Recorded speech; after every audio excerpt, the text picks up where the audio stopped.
Okay, now I'm going to show you a GFS model run, current model. It's unfinished, but lately the GFS and the Euro have been forecasting a big blizzard for New England and not much for New York, but that has now changed.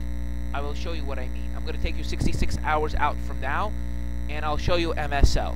You can see this is the rain snow line, and there's moderate snow going on in New York City. I'm going to take you to 72 hours out, and the snow is just ending over New York City. Around 75 hours, that snow is pulling out now. But there'll probably still be some lingering snow, according to this model. I am going to show you now winds and knots diagram. This is 78 hours out. You can see right this purple level right here. See, this is red. This is orange is 40 to 45 knots. 45 to 50. 50 to 60 knots. That's storm force winds right here. So there'll be storm warnings out for this area. And I'm going to show you a current run that just came out just now. Yes, this is the current run that just came out 72 hours out from now. I'm going to take you 69 hours out from now. And I'm going to show you MSL again. See, and you can see the precipitation is just ending. 66 hours, they're going to show all sorts of heavy stuff. 60 hours.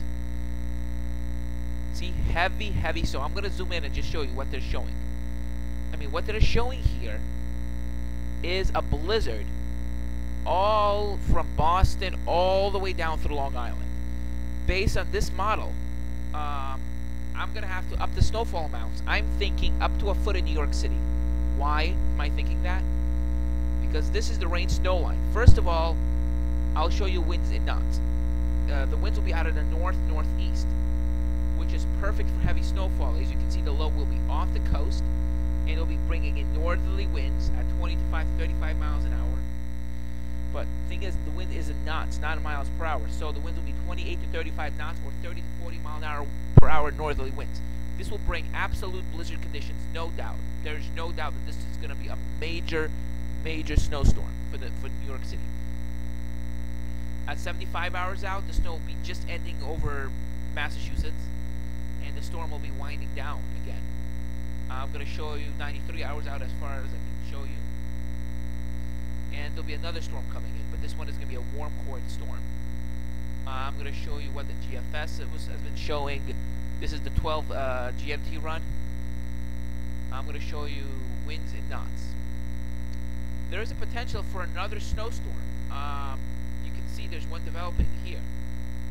There's a potential for another storm. As you can see, there's a high pressure system here. So there's a potential for another big snow event or rain event for the Northeast in about a week or so. This model is depicting a rain event. I don't think that's going to happen. I think we're going to get a snow event out of this, possible. I mean, this is still a good ways out, and I'm going to show you this morning's run. This morning's run showed a possible snow event for the Northeast. I think it's possible. We definitely might get a snow event.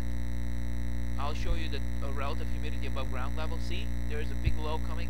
There's a chance that this low could become a coastal nor'easter. So we might have two back-to-back snowstorms, or one big snowstorm and then a rainstorm. But I think in the end, we'll get a pretty good-sized storm.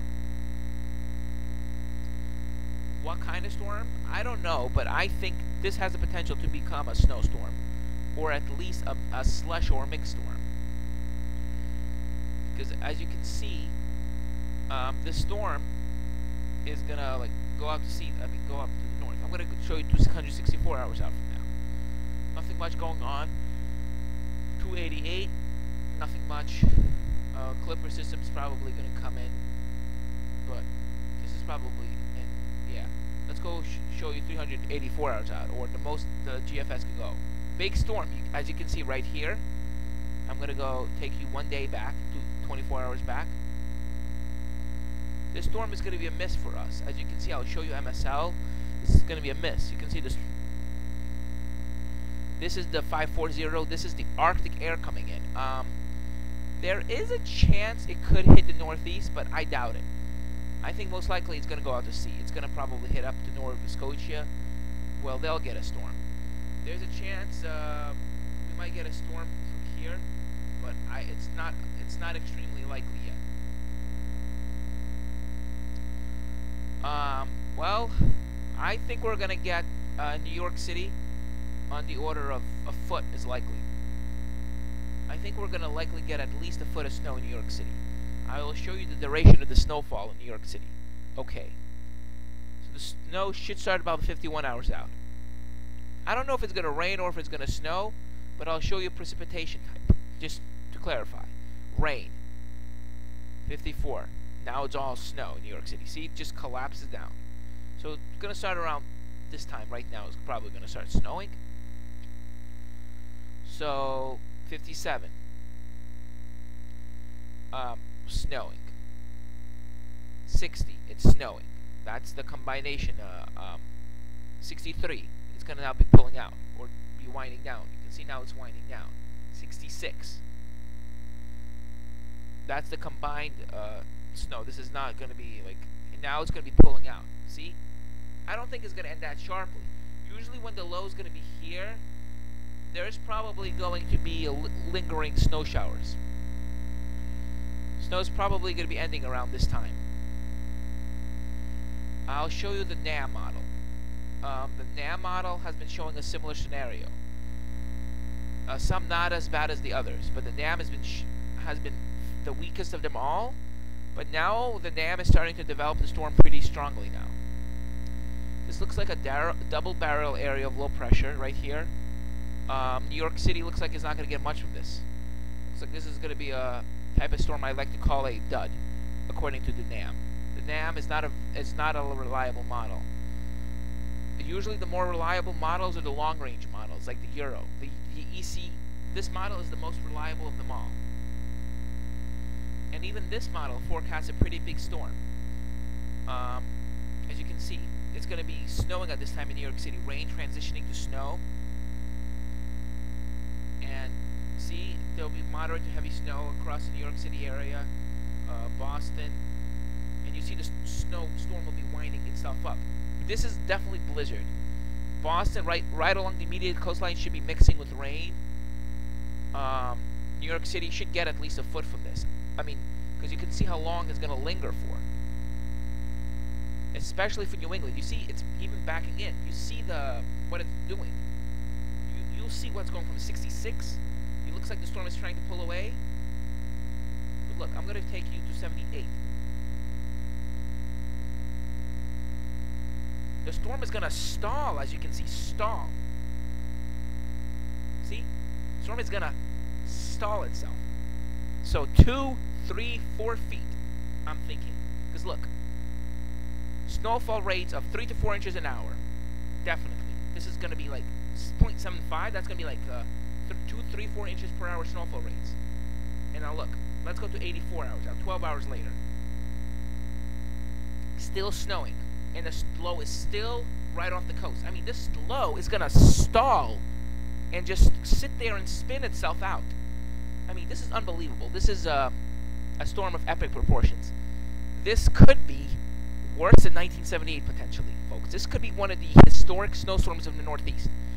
And this is the Euro. This is one of the more reliable models that the meteorologists trust. The GFS, not so much. But the GFS is finally beginning to catch on to this snowstorm scenario. Just not as strongly as what the other models are expecting. Because at 81... at 90, the storm is going to be already way out of here, like somewhere here, see? But what the Euro is forecasting is a little bit different. The Euro is forecasting a much slower scenario. I mean, a lingering scenario. The Euro has been forecasting the lingering snow scenario, while the GFS really hasn't. The Euro is more accurate in terms of long-range forecasts, so especially when it's short-range, the Euro is usually more accurate. So I'll try to go with the Euro, because this is something we do want to see. I mean, this could be more than what they got in 2005 as well. This is a storm of epic proportions. I mean, it's just going to sit there and spin and throw Atlantic moisture. And I'll show you the winds and knots and which direction they'll be coming from. Northeast winds. That's perfect. That's crucial for snow. If the winds were like this, rain. Like the way they're coming, snow, maybe rain right along the immediate coastline, but I'm not too sure about that. The waters are now pretty cold with all these cold snaps we've been having, so I think we're going to get a blizzard. Well, how much for New York City? Well, I'm predicting for New York City 6 to 12 inches plus, especially east of New York City, east and north jackpot amounts. Boston and just west of Boston, 2 to 3 feet. Yes, that is correct. 2 to 3 feet. Boston itself, Logan Airport, maybe 1 to 2 feet because there'll be some mixing. Towns like Randolph, Stoughton, Brockton, the New England towns, especially southeastern Massachusetts, 2 to 3 feet, especially west of not west of 128, especially west of Route 28. You know, no, Route 3. Anywhere west of Route 3 should be over 3 feet of snow. Brockton should get 2 feet. Worcester 3 to 4 feet. So that's my forecast. Hopefully you stay safe. And well, remember I made my prediction like a few weeks ago, saying 3 feet of snow somewhere in February. Well, it's happening now.